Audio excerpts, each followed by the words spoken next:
Hi there guys, just some ordinary dude here, and I'm once again joined by Alana. How are you today? Hi, I'm doing good. Yeah, it's been a while since we've recorded one of these, but we'll do another one.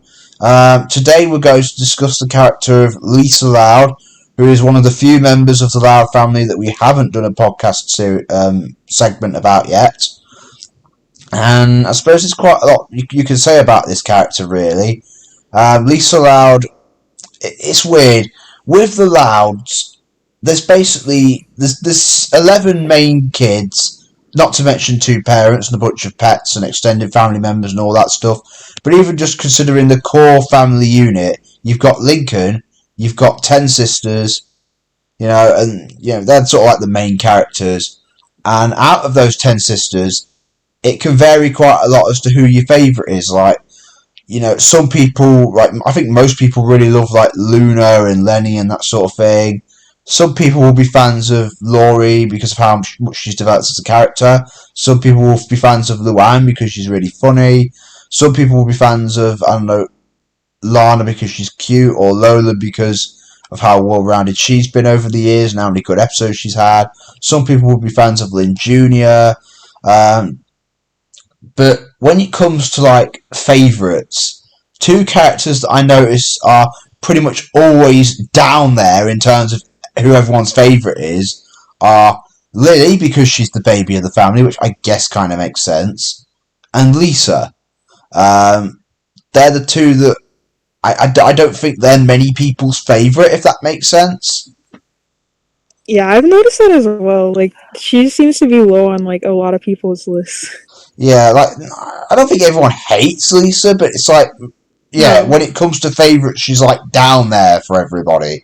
And I guess maybe because it's a lack of relatability, especially in the early seasons, because she was like such a big, wise beyond her years, science genius who's talked with a very monotone voice half the time. And was pretty condescending. Maybe people just didn't relate to her as a character that much. Maybe they just didn't think she was as fun as some of the other sisters. That might be something to do with it. Um, Yeah, I think it also might just be like, yeah, she just seemed very kind of, I don't know, I don't want to say like one note, but she didn't really have a lot of like different traits. She just kind of felt the same in like most scenes. I don't know. yeah, I mean, there were scenes as early as season one which did add a little bit of variety and depth to her. They probably just weren't frequent or significant enough. For example, in season one's heavy metal, which was obviously very early on, um, we got stuff as early as that where she's like, normally I don't care for innate human emotions, but and then she starts squealing like a little Yeah. excited girl, along with the other siblings. So there were moments as like early as that which showed that she had some emotional depth outside of just being like a stoic science girl. I guess they were few and far between back then, and that may have been part of the reason why not everybody thought she was like the best character, if that makes sense. And I guess that's where we're going to sort of start with, and then we're going to move on from there. Because I will say, Lisa's character has grown and evolved a lot over the years.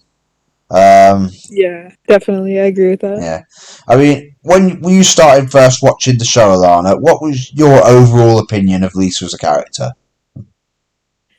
I thought she was okay, and like at the time, like she wasn't one of my favorite characters, Yeah, but like she had some, you know, good moments I would say, but she wouldn't be like in my top like five characters or anything at the time. no.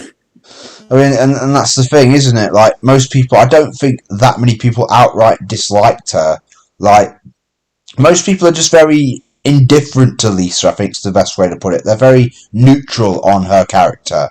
Um, she's like the opposite of Lynn Jr., who's obviously like a very loud and bombastic and forceful, energetic character.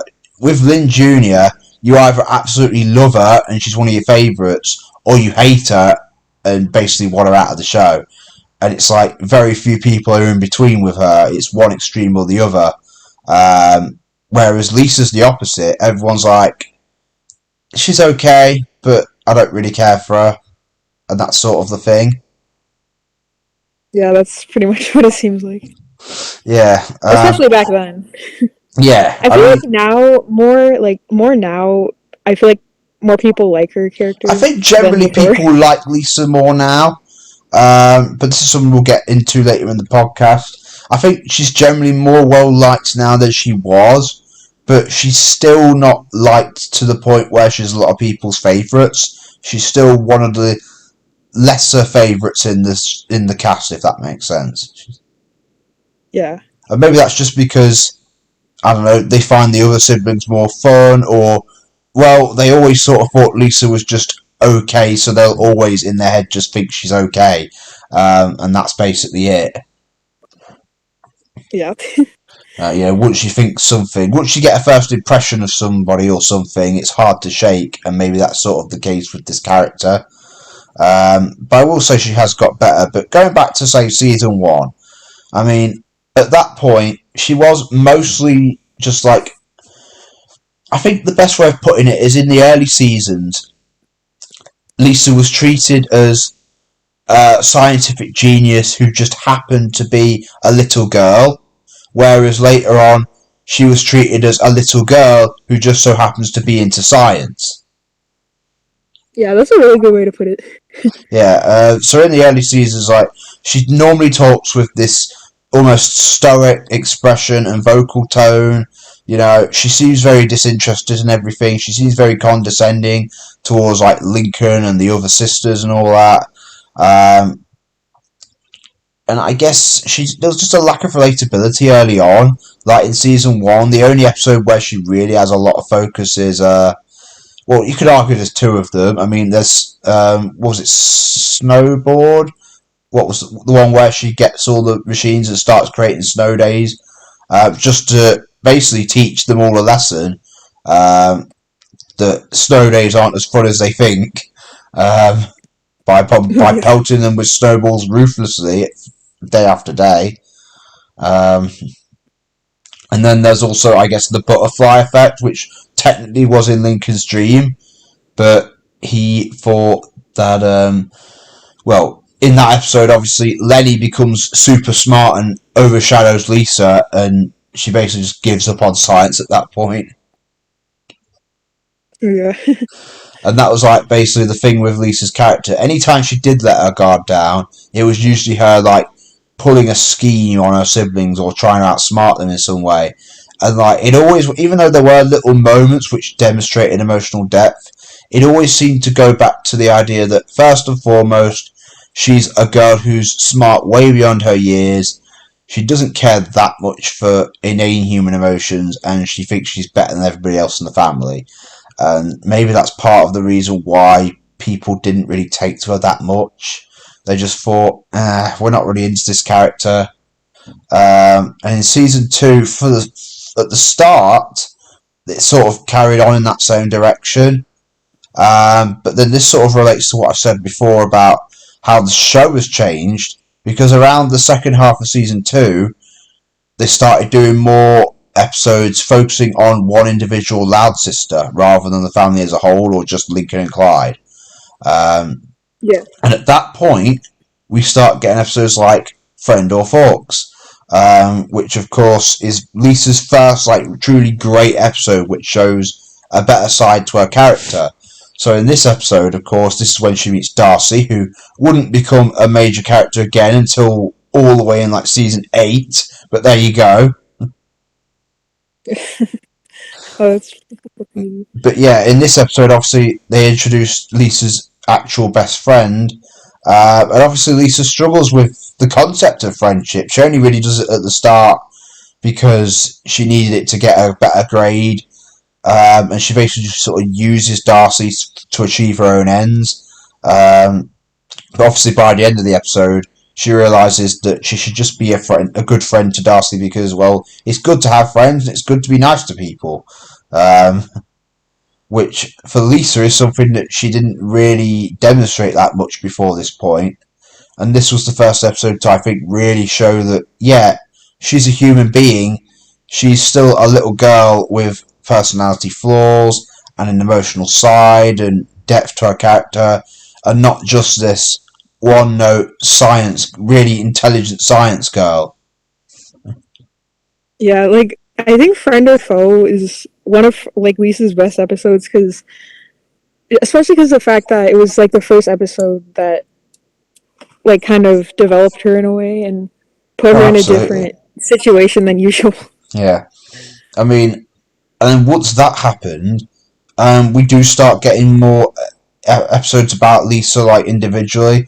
Again, into season 3, they further go in the direction of giving the Loud Sisters more individual focal episodes. And in season 3, we would get the Mad Scientist, wouldn't we? Which was basically sort of like a deconstruction of Lisa's character. She starts the episode with her like season 1 self, sort of saying, "Oh, you guys are just an annoying family. You're in the way. I want to get away from here and start really focusing on my scientific studies because you're just a waste of space to me." Which is how you'd expect a season 1 Lisa Loud to act, right? I mean, that's how she was Yeah. pretty much portrayed at the start. It's almost like in this episode, you see that transformation. This is possibly like the biggest example of her character development overall. She starts the episode sort of acting like a season 1 self. Oh, I don't care for all these family dynamics and shenanigans and emotions and stuff. I just want to get out of here and fully commit to my scientific work. But when she actually gets there, she realizes, no, I miss my family. I miss doing stuff with them. Yes, I get more ability to research and study and learn and achieve things, but I'm alone, I'm miserable, and I miss my family. And it's like, this is the first episode to really show she's just a little, yeah, she may be a genius, but she's still just a little girl who needs her parents and her siblings around her. Um, Yeah, that was a really heartwarming like episode. Yeah, and of course it ends with her what pretty much going back in time to revert the events of the episode, so she's back Oh where yeah. she was. It's like what, she couldn't just leave the institute, or were they keeping her prisoner there? You I know. had to go back in time. Okay, I don't know why you had to do that, but okay, yeah, you could have just went home. But whatever. I guess she didn't want to have to Uh-huh. deal with the stress of basically having to do all that apologising, because she basically did say to her family, "You're a waste of space, fuck off," in not so many words. Oh Um, right. so I suppose she thought, yeah, rather than have to go through all the apologising and making it up, I'm just going to go back in time so the status quo is reverted to normal. I guess that was what she was doing there. Yeah, maybe.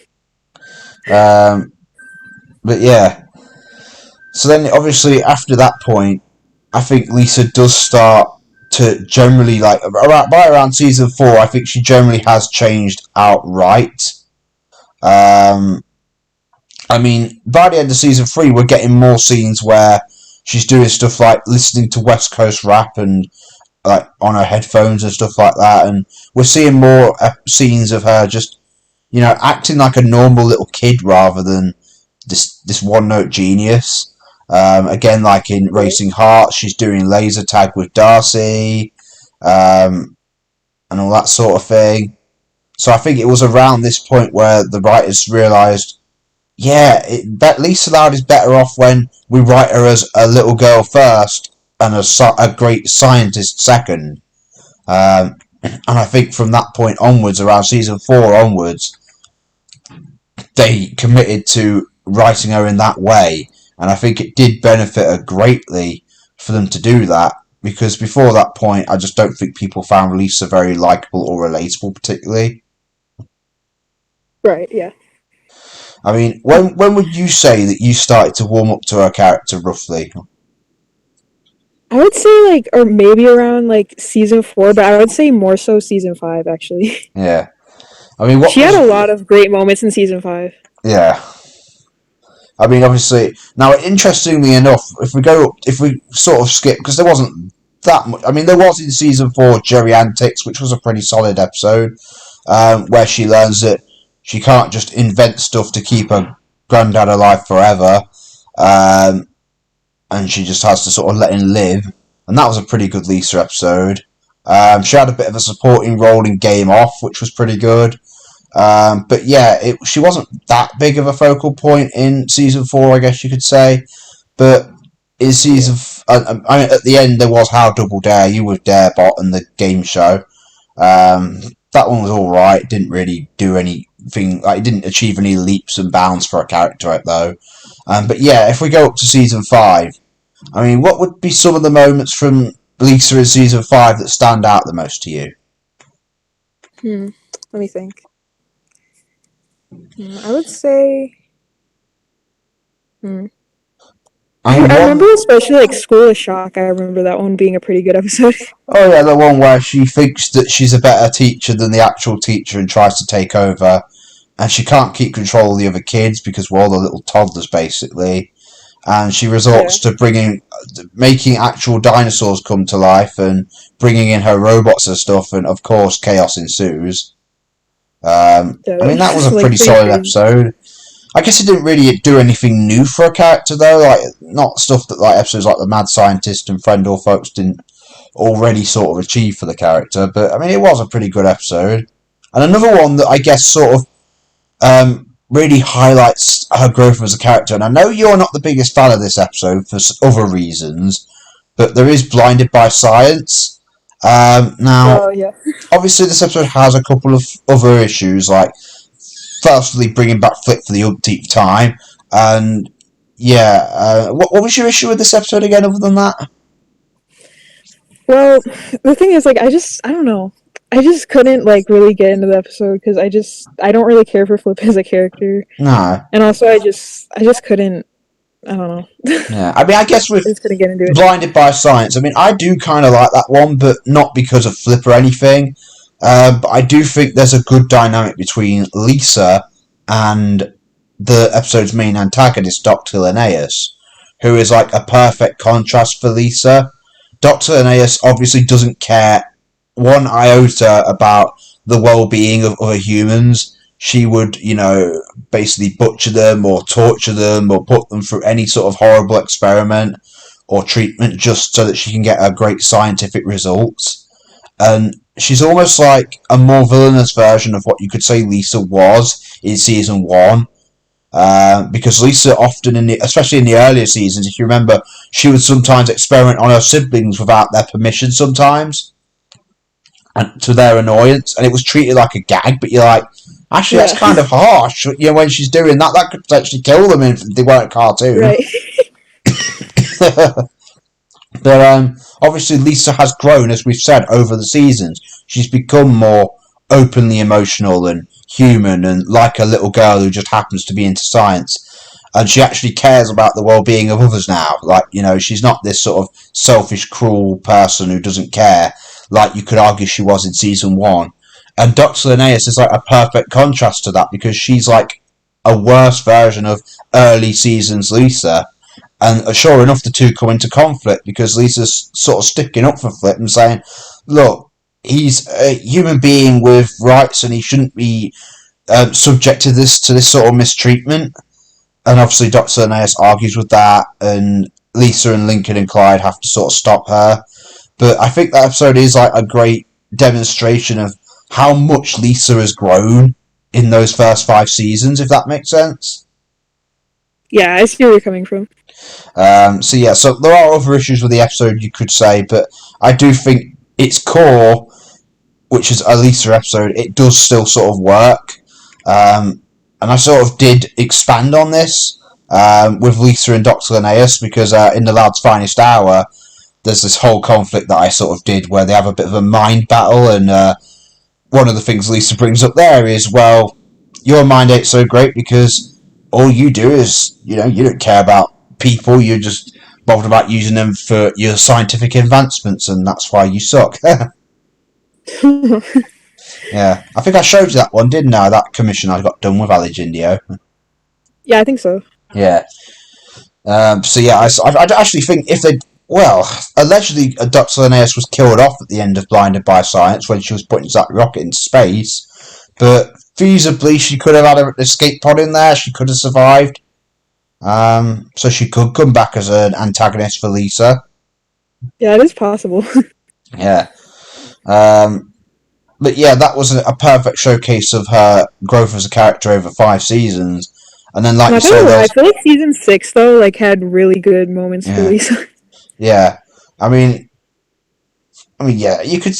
Each season has some great episodes for her. Don't get me wrong. Friday Night Fights from season 5. That was another. The episode was solid. It wasn't like one of my favourites or anything, but it was pretty good. And again, it was another example of. I guess you could say Lisa does learn a lot of similar lessons over and over again, but that is kind of the show for you. It is pretty Yeah. repetitive, but she does in this one sort of learn. Okay, you can't just go with statistics and what theories say about how to create a great sports team. You've got to have the human factor in there. Lynn and Margot and Maddie and Paula all get along. They're all friends. They all know each other and how to play with each other. And just shoving a bunch of randos in a team together who allegedly have great strengths doesn't always work. Um, and to be fair, Lisa does learn this. And, it's a very heartwarming ending and everything. It's just the rest of the episode is okay, but nothing special, but whatever. Yeah, it was a pretty good one though. Yeah. And obviously there's Dream a Lily Dream, which was a really fantastic episode, and that was an episode focusing primarily on her and Lily, and the lengths she goes to get rid of her sister's nightmares, especially after she realises she inadvertently caused them with all her experiments. I mean, that was a really touching moment for Lisa. Like, she was actually willing to put herself on the line, just to really help her little sister. And that was a huge sense of responsibility that she demonstrated there, and a huge sense of care for her sibling that you just imagine she wouldn't have shown so easily in season 1. Um, and it Yeah, and also yeah, sorry. it was like a really good like kind of like showing of like Lisa and Lily's relationship. I thought it was cute. Yeah. Well, they And are just heartwarming. roommates, and also because Yeah. Lily now is becoming more of an actual character in the later seasons once she aged up a bit. They can develop a bit of an actual bond between them, and why not? Because it is pretty heartwarming to see whenever it's on screen. The ending of Dream a Lily Dream is definitely really fantastic, and also it is kind of funny because there is a Blinded by Science callback in this episode because the whole thing with Flip being a monster relates to obviously what Lisa did with him in Blinded by Science. Oh yeah, that I just think they even I remember that. remember, they even call back to the double posterior that he had. Oh yeah, I remember that. So obviously that was a thing. But yeah, so there were plenty of really great episodes and moments for Lisa in season 5. And yeah, you could say in the following seasons that carried on basically. So like Yeah, season definitely. 6, you say that carries on further still. And what would some of your most memorable, best moments of Lisa be from that season? Mm. I really liked I Can't. That was like one of my favorite episodes from the season. Oh yeah, that was a I thought it pretty was good like so episode. interesting. Although it's Yeah, it's like weird, seeing because obviously Lisa could do all these ridiculous things like bring dinosaurs back to life and travel in time. She can't. She can't just create something to cure her bad vision, really. yeah, that was kind of weird, but Yeah, I don't know. the episode will like much like with Lynn Junior's strength.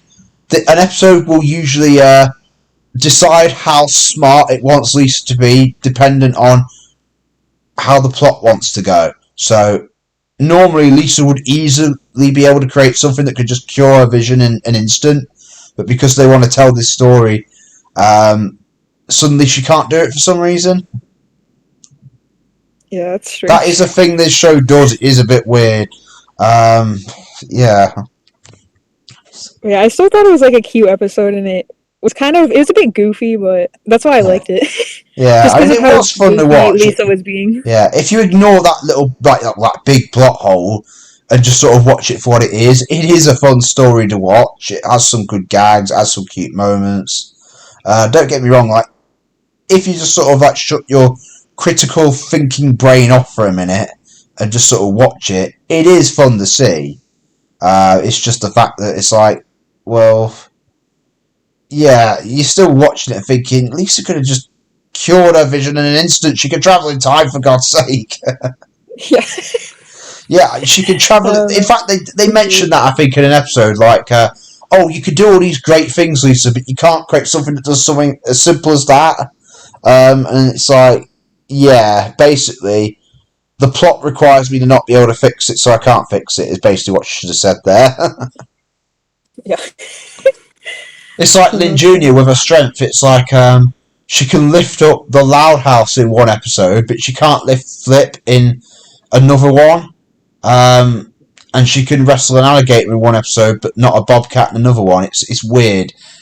Characters are as It's just capable. inconsistent. Yeah, characters are as capable or not as capable as a plot requires them to be, which is a bit lazy, if I'm perfectly honest. A bit of a flaw in the writing on an ongoing basis, but there you go. Something to be fixed Yeah. in the future. Also, another episode I thought of from the season I really liked was Space Jam. Oh That one yes, was pretty good. yeah. I mean, there was quite. I remember in late season 6 there were quite a lot of Lisa episodes, weren't there? Like obviously you've got Time Trap, you've got Lights, Camera, Nuclear Reaction, you've got Space Jammed. You've got like loads of episodes where Lisa is like a central part of the story. I remember around this time. It was also around seasons 5 and 6 where obviously Darcy hasn't been a sort of recurring character for a long time, and they did try something with Darebot, but it didn't really catch on. So obviously at this point they started using Todd a lot more. Yeah. And to be fair, I do like Todd. Is he overused to a point sometimes? But I do like his character. He's even though he's a robot. It's weird because even though he speaks with a monotonous robot voice, there are certain inflections in his dialogue and the way he delivers certain lines. Like he could be a bit sassy and sarcastic through it, and Yeah. he sort of badmouths his own creator. Like he points out the stupidity or absurdity in some of Lisa's ideas.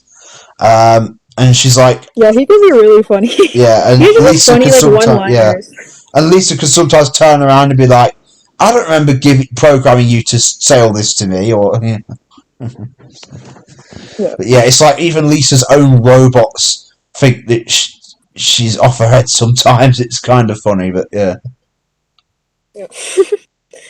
But yeah, in late season 6 there were quite a lot of Lisa episodes. I do remember this being a thing, and I do remember a lot of people sort of complaining like, wow, they're really making Lisa the main character now all of a sudden. Um, But I don't think that's a bad thing that she had so many episodes. It just did really good for her character. yeah, I mean, to be fair, like we said before, when it comes to favourites, Lisa was down there. So giving her more focal episodes, you could argue, was a necessity because obviously she is one of the characters that could have done with the most work. And sure enough, while I'm not sure she'll ever be one of the absolute fan favourites, I think generally at this point now, she is more well liked than she ever has been.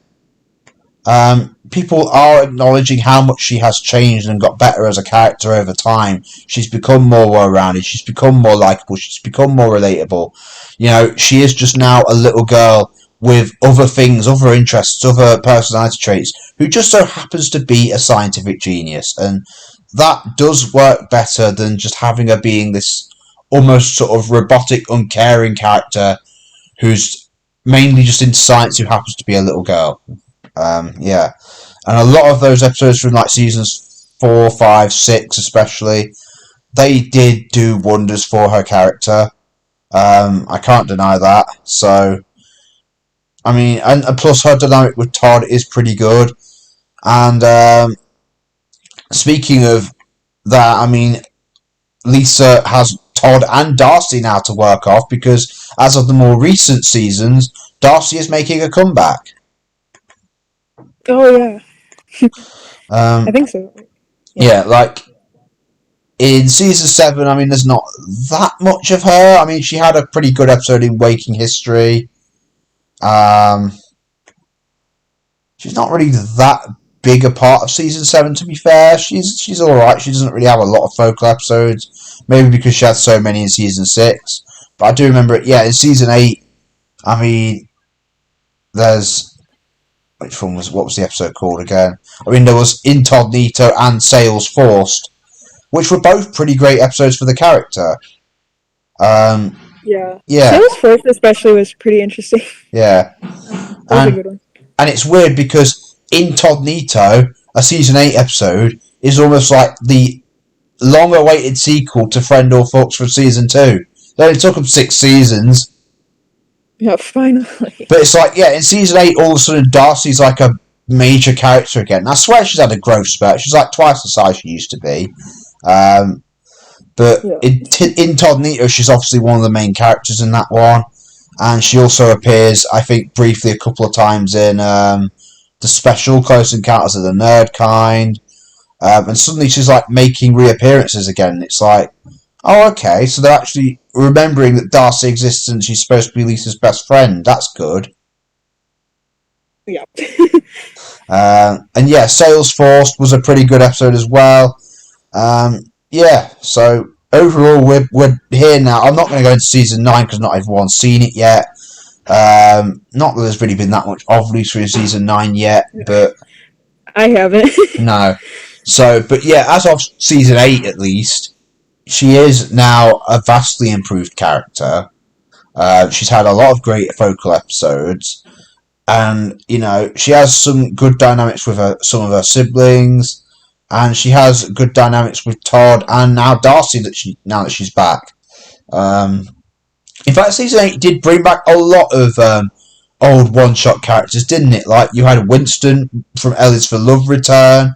Oh, You had Mrs. Johnson and Coach Bukowski, who haven't been seen in ages, come back. Yeah. David was also shown briefly in one of the episodes. And you're like, oh, they're actually remembering these characters exist, eh? Yeah, I'm glad about that though, because there was a lot Although of characters there was the cameo from what was it, Trouble Brewing, which I'm surprised nobody got fired for. Where remember Laurie's friends Carol and Roger. Now maybe it's possible. Yeah, that was bad. Maybe it's possible that they were a different Carol and Roger, but that's a coincidence if it is. But Yeah. it's like if that was meant to be Carol Pingree and the other one from those previous episodes, it's like these look nothing like Carol and Roger that we saw before. These are completely different character models. They don't even look similar. So I don't know what they would. I don't know what happened there. Maybe one of the newer animators who doesn't really remember Carol and Roger just put 2 random character models in there, and somehow nobody picked that up. Yeah, because like, does it have to go through like an editing process or something? Like, I'm well, surprised yeah, I'm no guessing maybe the people who made. In fact, I'm just going to research that now. Trouble Brewing, like, well, it only tells you who directed, written, and storyboarded it, and they're all long time. Although, yeah, the only one who's relatively new is the writer, Adeline Colagino, but she only writes it. She won't be the one responsible for the animation. So I don't know who animated this episode. It must have been somebody who's, in my view, it must have been somebody who's not been working on the show that long, because I don't know. Yeah. Yeah, I really don't get it. Maybe Unless it's like unless it is like just a different animator, Carol and not a Roger. storyboarder. Yeah, unless it's just a different Carol and Roger, which, okay, it's a bit weird that Laurie knows 2 pairs of friends called Carol and Roger, but weird stuff has happened in this show, so there you go. Yeah, I don't know. It's just strange. Yeah. But yeah, overall, with Lisa, I like her character quite a lot. She has improved. Yeah. I do acknowledge that she's had a lot of great episodes and she has improved vastly as a character. But I guess it's one of those things, because she's got, 10 other siblings to compete with. I'm not sure she'll ever be a fan favourite.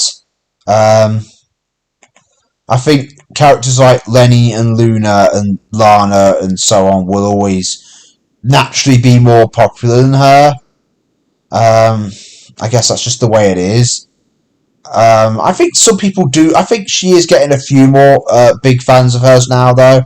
I remember seeing something on the subreddit a few weeks ago where they talk about how much they do think Lisa is a good character. I think generally people are more favourable to her now. But yeah, I think it's just one of those things where she'll probably never be a fan favourite, but there you go. Yeah, I still like her character though, especially like in the later seasons a bit more than Yeah. earlier. But I still think she's a good I character. mean, where out of the 10 sisters, where would you rank her in like favourites to Uh, least favourites? I don't know exactly really anymore, but probably around like maybe bottom five. Yeah, it's one of those things like she's improved, but she's still in everybody's bottom five. Uh, Yeah, I guess, yeah. I don't know. To be honest, my sibling ranking list changes all the time. yeah, mine Because too. there's so many, like they're all great. At this point, they're all great characters. Have had tons of development and lots of awesome moments. So it's like it just depends on whatever mood you're in at that point in time. Right. Um, like most people, they'll have their one or two favourites, and then everybody else, it's like they're all great, but they're in flux. So, which is exactly what it is for me. Like, I've made it no secret, I'm obviously a very big Lynn Junior fan, even though she has tons of botched episodes. And then after that, it's second place for me is probably a three-way tie between Lincoln, Lola, and Luann. And then after that, it's like pretty much all the siblings are great, and I'll rank them very accordingly from day to day. Like they'll change quite a lot. Um, Yeah, but I guess I that's would, what happens with me. if you were to ask me a top 10 characters list, I don't know if I ever would particularly put Lisa in it. And even that's not like any slight on her character. Again, she has become vastly better, but I guess it just shows how stacked the character cast is, because there's so many great characters that somebody like Lisa can end up still being further down the bottom as much as she's got better, just because there's so many other great characters to compete with. Yeah, there's this show has like so many characters. It's insane. Yeah, Like it's well, a lot. it has literally ridiculous amounts of characters. But even taking out all the bad or indifferent ones, it has plenty of really great characters. I mean, at this point, pretty much every member of the Core Loud family is great. And then you've got characters like some of Lincoln's friends are pretty decent. Some of the other members of other friend groups are pretty great as well. And then you've got various Casagrande's characters, Ronnie Ann, Sid, Adelaide. You've got lots of really great characters all around. So of course, the show decides to focus on the ones that people don't give a shit about, like Scoots, Flip, etc. But there you go. But yeah, there's so much like this world. The world this show is built now is so massive. Yeah, It's like there's it's so expansive. There are so many different characters and locations, and there's been so much world building. The world that this franchise inhabits is so big and rich and full of potential. It just kind of yeah. I'm sucked not that they gonna. still only after 9 seasons. I think they've still only scratched the surface. Yeah, there is more they can do, and I'm not gonna lie. Like this show has probably some of the best world building that I've seen, like in a cartoon. Yeah, Some of. absolutely. I mean, I just wish they'd do more with it, but there you go. Yeah. But they what they'll do their formulaic thing. That's how most shows operate. Most shows don't really take as many risks as I think they should. Loud Ass is among that vast majority of shows. I think media tries to be very safe nowadays, if that makes sense. Yeah, in a lot of ways. It's kind of a shame, really. But hey, one day I think the Loud Ass will reach its full potential. But it might have to be We'll for have a to reboot. see. Yeah. But anyway, any last things you'd like to say about Lisa before we sort of wrap this one up? Because there isn't really that much else to say, is there? Oh, Not really. no. I mean, yeah, we're 40 minutes in. I mean, Lisa is one of those characters like, yeah, there's not that much to say about her compared to some of the others, I guess. Um, yeah, like when we've done some of the other character podcasts we've done have been over an hour long. Although then again, a lot of those were tangents. In our podcast we go through a lot of big tangent topics. This time we've not really done that so much, so maybe that's why it's shorter. We've kept it a little bit more to the point, which is not a bad thing, I suppose. Yeah. But yeah, so yeah, that's Lisa Loud. She's greatly improved as a character, but maybe not to the point of being a fan favourite. But she is really good, and Lara Jill Miller, goes without saying, plays her really well. It's kind of funny because obviously she now plays other characters like Liam, for example. Yeah. And it is quite good how she's able to make their voices very distinct by giving Liam a different accent to Lisa, so that they do sound different, even though they're clearly the same voice. Yeah. I really like her as a voice actor. I think Laura Yeah. Jill Miller does a good job. Yeah. As well as also Great Lyle. Oh, there's loads. Oh, pretty much all of them do a great job. Yeah. Yeah. I just meant they're like good at like voicing multiple characters and making them sound really different. Yeah. Well, yeah. Well, with Grey, it's like she plays, among other characters, three of the main Loud sisters, in Lana, Lola, and Lily, and each one of them sounds distinctively different from the other, Yeah. which is really talent. Which is like a true showcase of like voice acting talent. That is. But yeah, then there are some instances where certain characters do sound the same, like Lynn and Zach. But then again, I don't blame Jessica for that because I think that's almost intentional. Intentional? Well, because Zach is obviously a male character, and they're obviously trying to emphasise Lynn's rough tomboyishness, so they make her sound almost exactly like Zach. Oh, yeah. Yeah. But I think that's probably intentional, because in the earlier seasons, Jessica's voice for Lynn was a bit softer. And also she does voice Lucy, who does sound different, so obviously she does have vocal range. But I think they're intentionally making Lynn sound almost exactly like Zach, because they're trying to say, she's basically a guy, isn't she? I mean, it's basically. Yeah, I think probably. it's a bit weird, actually. Like, have you seen? I don't think you've seen. You said you haven't seen season 9 yet. No, I haven't. You haven't seen the Crystal Balling episode. No, I've like seen like screenshots because there's Yeah, some. well, if you've seen that happened. screenshots, then it's not that much of a spoiler, because I think most people have seen these pictures by now. There's Yeah. some visions of the future of Lynn where she's like an adult, and she has like this muscular male body. Like, she has no breasts or anything. She just has like this beefy man's physique.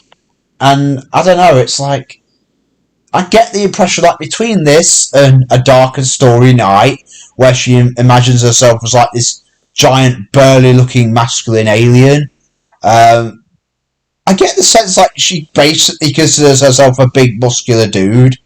It's like Toph from Avatar: The Last Airbender, when she's portrayed by the Elbum Island players as like this big, beefy male character.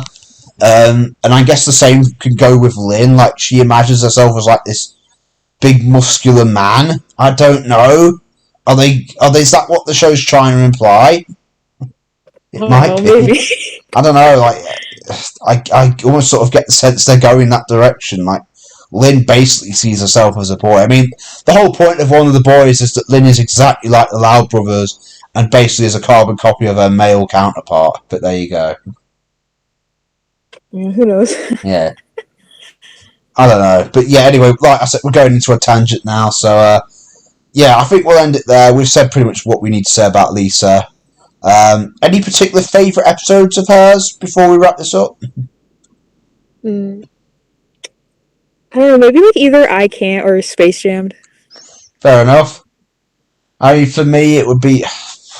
I'm not even sure. There's quite a lot of good episodes, isn't there? Yeah, there's a lot. I mean, Friend or Folks would still be one of my favourites. Yeah, to be fair, there's quite a number of different choices there, isn't there? There's been plenty of great Lisa episodes. Yeah, I'll tell you what, you guys listening to this podcast, what are some of your favourite episodes of Lisa? And do you like her as a character? Is she one of your favourites now? Do you think she's improved a lot? Do you agree with what we've said? Let's just hear what you guys have to say in the comment section below. So yeah, like, comment and subscribe, and we will see you guys next time.